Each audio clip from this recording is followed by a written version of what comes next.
caqliga macmalka ee AI-da ayaa suurto geliyay inuu shakhsi uu ka ambabaxo dalkiisa isla markaana uu tago qaaradda Yurub.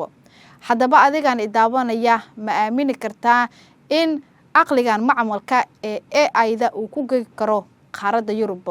Sheeko dhameystiran ayaa muuqaalkan idinkugu soo gudbin doona daawasho wacan.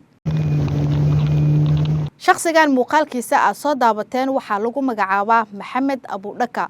waxa uu dhashay dalka Falastiin, waxa uu ku noolaa magaalada Gaza oo ay ka socdaan dagaalada culus oo u dhaxeeya Falastiin iyo sidoo kale Israa'iil.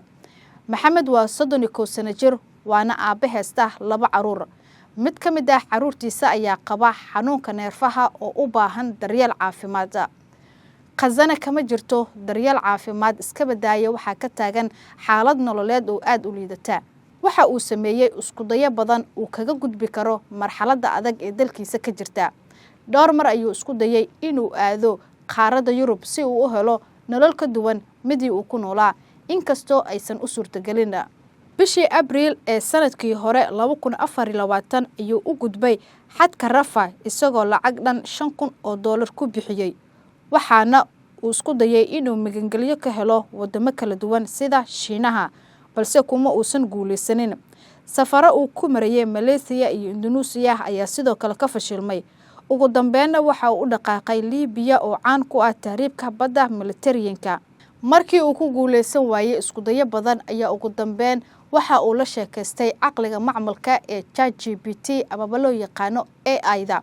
waxaana talooyinkii uu weydiistay ka mid ahaa waxa looga baahan yahay doontii uu raaci lahaa, shidaalka inta ku baxaya, masaafadii intee la eg tahay iyo halka uu mari lahaa.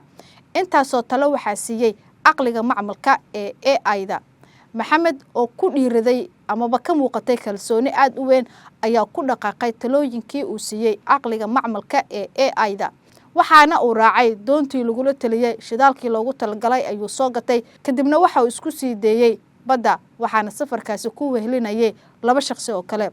ugu dambeyn Maxamed waxa uu gaaray hamigiisii uu ahaa inuu gaaro qaaradda Yurub. Maxamed markii uu ku guuleysan waayay isku dayo badan ee uu sameeyay, ugu dambeyn waxa uu la sheekaystay caqliga macmalka ee ChatGPT amaba AI-da.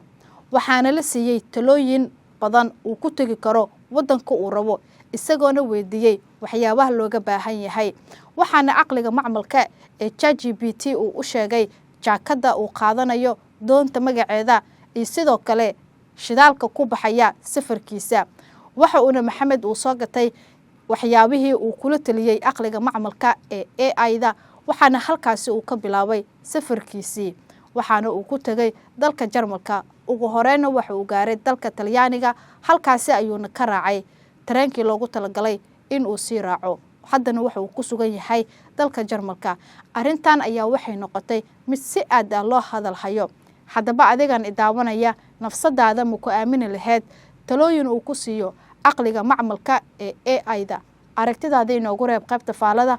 waana ku mahadsan tahay daawashadaada. internet plus waa adeeg ay macaamiishu ka heli karaan internet fiber ah, ku hadal iyo IPTV ula socda receiver ay ku jiraan in ka badan 4,000 oo kanaal. internetka guryaha ku shubo $25 oo hel internet xawaarihiisu yahay 20 megabyte per second iyo 200 oo daqiiqo oo ku hadal gudaha ah, ama ku shubo $30 oo hel internet xawaarihiisu yahay 30 megabyte per second iyo 200 oo daqiiqo oo ku hadal gudaha ah. internetka xafiisyada ku shubo $50 oo hel internet xawaarihiisu yahay 55 megabyte per second iyo 400 oo daqiiqo oo ku hadal gudaha ah, ama ku shubo $90 oo hel internet xawaarihiisu yahay 110 megabyte per second iyo 700 oo daqiiqo oo ku hadal gudaha ah.